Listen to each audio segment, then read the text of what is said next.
আপনি বলছেন অন্যান্য দেশ থেকে 15 থেকে 20 জন আসেন, কিন্তু আমাদের দেশ থেকে এই যে দেখলাম আসলে 104 জন এবার গেছেন। গতবারে খুব বলা হলেও গতবারেও আসলে 7 জনের চেয়ে বলা হলেও আসলে গেছেন 80 জনের উপরে। কিন্তু আরো একটা প্রশ্ন, এই যে পুস্তিকা আর সরকারি নথি, এই দুটো ডকুমেন্টের মধ্যে পার্থক্য কেন হয়? এবারে যেমন বলা হচ্ছে পুস্তিকা অনুযায়ী 62 জন, সরকারি নথি অনুযায়ী 104 জন। গতবারে বলা হয়েছিল 7 জন, দেখা গেছে আসলে 80 জনের মতো। পার্থক্যটা কেন হয়? ধন্যবাদ আপনাকে, চমৎকার একটা প্রশ্ন তুলে এনেছেন। আমার মনে একটু পরিষ্কার করা দরকার।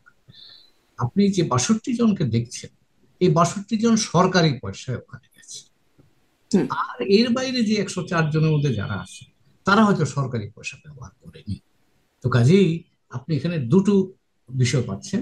সরকারি খরচে যারা গেছে তারা 62 জন, আর এর বাইরে হয়তো নিউ ইয়র্ক থেকে বা মার্কিন যুক্তরাষ্ট্র থেকে অন্যরা এই দলের সাথে যুক্ত হয়েছেন।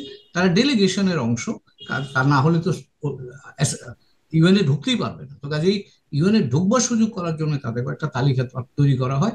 সেই তালিকা অনুযায়ী তারা ঢুকতে পারেন এবং বাংলাদেশের প্রতিনিধি হিসাবে তারা থাকেন। তবে যেহেতু তারা এই 62 জনের বাইরে, সেখানে বাংলাদেশ সরকারের কোনো আর্থিক সংশ্লেষ সাধারণভাবে থাকে না।